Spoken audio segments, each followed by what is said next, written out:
ጴጥሮስና ጓደኞቹ አሳ ሲያጠምዱ ሌሊቱን ሙሉ አደሩ። አንድም አሳ አልያዙም ይላል። ጠዋት ላይ ክርስቶስ መጣ።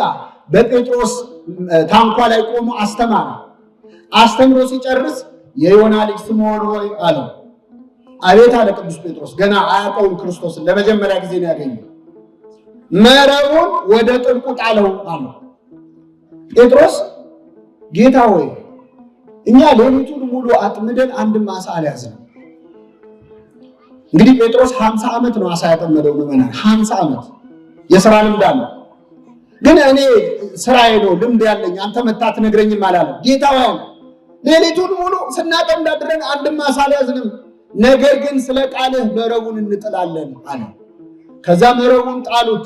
ይገርባቸዋል። መረቡ በአሳ ተሞላ፣ ሊቀደድ ደረሰ ነው። ሌሎች ሰዎች መጥተው አገዟቸው። ይህ ጊዜ ቅዱስ ጴጥሮስ ፈራ፣ ጨነቀው። ምን አስፈራው መሰላችሁ? በዚህ ትልቅ ባህር ውስጥ አሳ የቱ ጋር እንዳለ ካወቀ በእኔ ውስጥ ያለውን ኃጢአትማ እንዴት ያውቅብኝ ነው ብሎ ፈራ። ከክርስቶስ እግር ስር ተደፋና ይላል ጌታ ሆይ ኃጢአተኛ ነኝና ከኔ ተለይ አለ። እስኪ በሉ ኃጢአተኛ ነኝና ከኔ ምን ይላል? አሁን ጴጥሮስ የጠላው ክርስቶስን ነው ራሱን። እኛ በአንተ ፊት መጸለይ አይገባንም ስንል ክርስቶስን የጠላን ቅዱሳንን የወደድን ይመስላችኋል ሰዎች? አይደለም። የጠላነው ኃጢአታችንን ነው፣ ምግባራችንን ነው። ክርስቶስ ደግሞ ኃጢአትን ስታምን ደስ ይለዋል።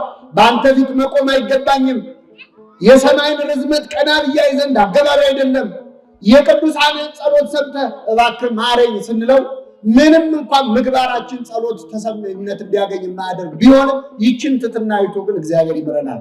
ቅዱሳን ያማልዱኝ ማለት ውስጥ በጣም ትልቅ ትሕትና አለ። አማላጅ አያስፈልገኝም ማለት ውስጥ ደግሞ ትዕቢት አለ። ከመታበይ እግዚአብሔር ይሰውረን።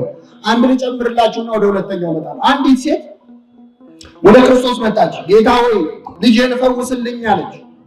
ልጄን ማርልኝ አለች፣ ጮኸች። ኢየሱስ ግን ዝም አለ። ምን አለ? ደጋግማ ጮኸች፣ ዝም አለ ክርስቶስ። መጨረሻ በጣም ጮኸቷ ሲበዛ ደቀ መዛሙርቱ መረራቸው። ሐዋርያት ጌታ ሆይ ከኋላችን ትጮኻለችና አሰናብታት አሉት። ምን በላል? ይህን ጊዜ ክርስቶስ ዞር ብሎ አናገራት፣ ልጇን ፈወሰላት። ክርስቶስ ይህች ሴት ደጋግማ ስትጮህ ለምን ዝም አለ? ለምን አሁን መለሰ? አንደኛ እግዚአብሔር አንዳንዴ በጠየቅነው ጊዜ ላይመልስ ይችላል። ከሰው መልስ ይልቅ የማን ዝምታ ይሻላል? ድሮ ትዝ ይላችኋል፣ ተማሪ እያለን ትምህርት ቤት ምርጫ ስትፈተኑ መልስ የለም የሚል መልሳችሁ አታውቁ? ምን የለም መልስ የለም ራሱ ምንድን ነው? መልስ ነው። አንዳንዴ እግዚአብሔር መልስ ላይሰጥ ይችላል፣ ጊዜው ስላልሆነ ሊሆን ይችላል። ሁለተኛ ግን ዝም ያለው ይህች ሴት ደጋግማ ጮኸች። ስትጮህ ደቀ መዛሙርቱ ምን አሉ? ጌታ ሆይ ከኋላችን ትጮኻለችና አሰናብታት አሉ። እኔ ደስ የሚል ነገር ልነግራችሁ ነው። ዛሬ መተን ከጻድቁ አባታችን ከአቡነ ተክለ ሃይማኖት ኋላ እንጮኻለን። ተክለ ሃይማኖት ጻድቁ በእግዚአብሔር ፊት ቆመው ከኋላዬ ይጮኻሉና አሰናብታቸው ይበሉልን። ጻድቁ ለሁላችን ከኋላዬ እየጮሁ ነው፣ ጌታ ሆይ አሰናብታቸው፣ ጭንቃቸውን ፍታላቸው፣ ጥያቄያቸውን መልስላቸው ይላሉ ቅዱሳን። የቅዱሳንን አማላጅነት ማን ይፈልገዋል ማለት ነው? ስለዚህ የመጀመሪያው ምዕመናን የቅዱሳን አማላጅነት ለምን አስፈለገ ስትባሉ መልሱ እኛ ምን ስለሆነ ኃጢአተኞች ስለሆነ። ሁለተኛው ከኛ ልመና የቅዱሳን ልመና ስለሚሻል። ከኛ ልመና ለምስኪ የቅዱሳን ልመና ምን ይላል? ይሻላል አይሻል? አሁን የኛ ልመና አሁን የረባ ልመና እንለምናለን። እንደው ቢዋጣ እኮ የኛ ልመና አንድ ደህና ነገር አይሆንም። የብዙዎቻችን ልመና ጊዜያዊ ነው፣ ምድራዊ ነው፣ ስጋዊ ነው። ማን ለነፍሱ ይለምናል? ስለዚህ ነገር አሰቡ። ውጭ ሀገር ልሄድ ለምኜው ነበር፣ ቪዛ ተመታልኝ። ስራ አጥቼ ነበር፣ ስራ አገኘው። እንደው ትንሽ ልብ ያለው ጤና ስጠኝ ብየው ነበር ይላል። ምላሴን ሰብስብልኝ ብየው ነበር፣ አሁን ምላሴን ስለሰበሰበልኝ የሚል ስለሰምታችሁ። ለንስሐ አብቃኝ ብየው ነበር፣ ለስጋው ደግሞ አብቃኝ ብየው ነበር የሚል ስለት የለም። ሁሉም የምንለምነው ጊዜያዊ ነገር ነው። ለእግዚአብሔር የማይመጥን ልመና እንደው ጥቃቅንና አነስተኛ ይባላል አይደል? በሀገራችን የኛ ልመና እኮ ጥቃቅንና አነስተኛ ደህና ልመና አንለምንም። ከኛ ይልቅ ግን ቅዱሳን የተሻለ ልመና ያውቃሉ። ቅዱስ ዮሐንስ በመልእክቱ ምን አለ? እንደ ፈቃዱ ብንለምን እግዚአብሔር ይሰማናል ይላል። እንደምን ብንለምን? እንዴት ነው? ምንድነው ፈቃዱ? የእግዚአብሔር ፈቃድ እኛ እናውቀው እና አቡነ ተክለ ሃይማኖት ግን ያውቁታል። ለምን? ቅዱስ ጳውሎስ በሌላ ስፍራ የፈቃዱን ምስጢር ለኛ አስታውቆናል ይላል።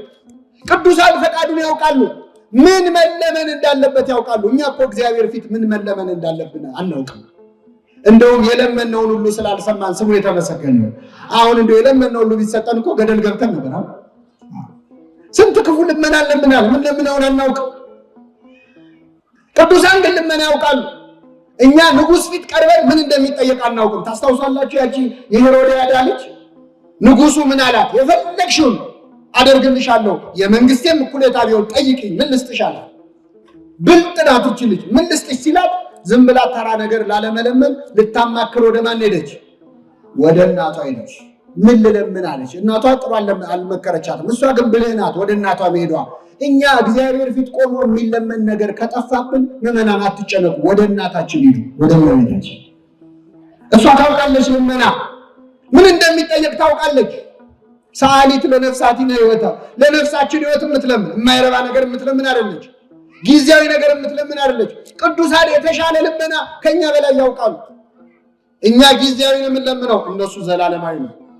እኛ ምድራዊ ነው፣ እነሱ ሰማያዊ ነው። ስለዚህ የቅዱሳን ምልጃ ለምን አስፈለገ ከተባላችሁ ከኛ ልመና የነማ ልመና ስለሚሻል። አንድ ሕፃን ልጅ ምን አደረገ? አባቱ እሑድ ጠዋት ሰንበቴ ማህበር ሊጠጡ ሲሄዱ ይዘውት ሄዱ። ሕፃን ልጅ ነውና ይዘውት ሄደው ሰንበቴ ቤት ቆሎ ይታደላል እና አንድ ሽማግሌ አባት አምጥቶ እንካ ዝገን ይሉታል። ይህን ልጅ ሲሉት አይ እኔ አልዘግንም እርሶ ዘግነው ይስጡኝ ይላል። እሺ ብለው ደስ ብሏቸው ዘግነው ሰጡትና ከነከናቸው። እርሶ ዘግነው ይስጡኝ ያለው ለምንድን ነው ብለው አሰቡና ለምንድን ነው ግን ያልከው? ጨዋ እንዳሳደገ ታስታውቃለህ። ለምንድን ነው እርሶ ዘግነው ይስጡኝ ያልከው ሲሉት የእርሶ እጅ ትልቅ ስለሆነ ነው አለ። ለምን ከኛ እጅ አቡነ ተክለ ሃይማኖት እጅ ይተልቃል አይተልቅም?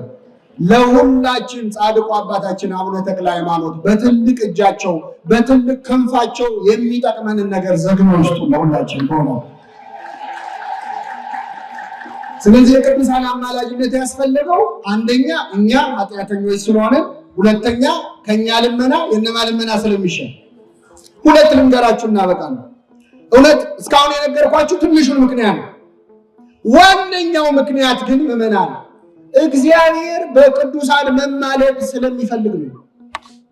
እኛ ሄደን ጻድቃንን አማልዱን እንድንል፣ ጻድቃን ስለኛ ማራቸው ማራቸው እንዲሉ ማን ይፈልጋል? በቃ እሱ ከፈለገ ምን ማድረግ እንችላለን? በምን አወቅን? መጽሐፍ ቅዱስ ነው። ከየት እናውቃለን? እግዚአብሔር ቅዱሳንን አማልዱን እንድንል ይፈልጋል። ኃጢአተኞችን ወደ ጻድቃን ሂዱና አማልዱ ይበሉ ይላል። እኔ አንድ ሁለት ምሳሌ ልስጣችሁ። አንደኛው ጻድቁ አባታችን አብርሃም ነው። አብርሃም እንግዲህ የምናውቃት ስሟ የሚጠራ ሚስት አለችው። ማነች? አብርሃም ሚስት።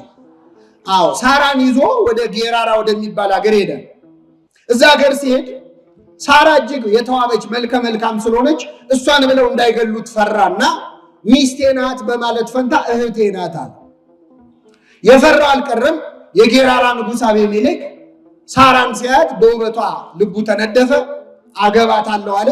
ደንገጡሮች መድቦ እስከ ነገ ድረስ ጠዋት አሳምሩልኝ ነገ አገባታለሁ። ምስኪን አብርሃም አይኑ እያየ ሚስቱ ሳራ ልታገባ ያን ሌሊት ይገርማቸዋል። የጌራራ ንጉሥ አቤሜሌክ በተኛበት እግዚአብሔር ተገለጠለት። እንዳትነካት አለ። የነቢይ ሚስት ናትና እንዳትነካት አለ። ኧረ ጌታ ሆይ እኔ የማውቀው ሚስቱ መሆኗን ሳይሆን እህቱ መሆኗን አለ። እሱማ ስላላወቅን ነው የምነግርህ፣ እንዳትነካት። በጠዋት ወስደህ መልስለት አለ። መልስለት፣ በደዌ መጥቶታል። የጌራራ ንጉሥ አቤሜሌክ ሰውነቱ አብጧል፣ ታሟል፣ ቆስሏል። በጠዋት ወስደህ መልስለት፣ እሱ ስላንተ ይጸልይልህ፣ ያን ጊዜ ይቅር እልሃለሁ አለው ይላል። እሱ ስላንተ ምን ይበልልህ? ያኔ ምን የሚለው እግዚአብሔር። አሁን ተመልከቱ፣ የጌራራ ንጉሥ አቤሜሌክ ያን ቀን በሌሊት ቃል በቃል እያናገረ ያለው ማንን ነው? እግዚአብሔርን ቃል በቃል እያናገረ ራሱ እግዚአብሔር ግን አብርሃም ጋር ሄድና እሱ ይጸልይልን ይምራል አይደለም። እንዲተራርቀን ምንና እንኳን እንዲተራርቀን ሌሊቱን ሙሉ ከእግዚአብሔር ጋር ስንነጋገር ብናድር እንኳን የቅዱሳን አማላጅነት ያስፈልጋል አያስፈልግም? እኔ አሁን ምግባሬ ከልክሎት እንጂ እግዚአብሔር ሌሊቱን ሙሉ ቢያናግረኝ እንኳን ጻድቁ አባታችን ጋር ሄጄ አማልደኝ ማለቴ ግን አይቀርም። እንዴው ያናገርኩ አይደል እንዴ? የምን ዙሪያ ጥምጥም ነው ልለው አልችልም። ራሱ እግዚአብሔር ነው ያለው ሂድና ይጸልይልህ ያኔ ይቅርልሃለሁ። አንድ በሉ። ሁለተኛ ጻድቁ ኢዮብ ነው ለዚህ ምሳሌ የሚሆነው።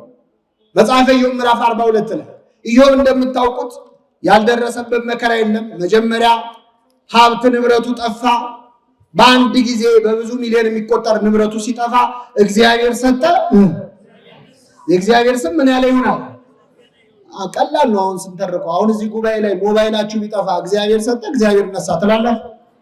ምን ነው ጻድቁ ምን አረኮት ነው ምን ነው? ከዛስ 10 ልጆች ሞቱበት በአንድ ቀን 10 ልጅ ከባድ ነው። እግዚአብሔር ሰጠ እግዚአብሔር ነሳ። ከራስ ፀጉሩ እስከ እግር ጥፍሩ በቁስል ተመታ። እዚህ መከራ ላይ ሳለ ታዲያ ጓደኞቹ እየመጡ በነገር ይጠዘጥዙት ነበር። አንዳንዴ የታመመ ልንጠይቅ ሄደን ከበሽታው በላይ በሽታ የምንሆን ሰዎች አላስቀምጣሉት። መጨረሻ እግዚአብሔር አዘነባቸው በኢዮብ ጓደኞች። ምን አለ? እንደ ባሪያዬ እንደ ኢዮብ ስለኔ መልካም ነገር ስላልተናገራችሁ ቁጣዬ በእናንተ ላይ ነዷል። ስለዚህ 7 አውራ በግ 7 ወይፈን ይዛችሁ ወደ ባሪያዬ ወደ ኢዮብ ሂዱ። ባሪያዬ ኢዮብ ስለናንተ ይጸልያል እኔም ይቀርላችኋለሁ አለ። እስኪ በሉ ኢዮብ ስለናንተ ይጸልያል እኔም ምን እላችኋለሁ? ማን ያለው? ስለዚህ እግዚአብሔር የቅዱሳንን አማላጅነት ይፈልጋል አይፈልግም? እኛ ኃጢአተኞቹ ወደ ጻድቃን ሄደን አማልደኝ እንድንል እግዚአብሔር ይፈልጋል።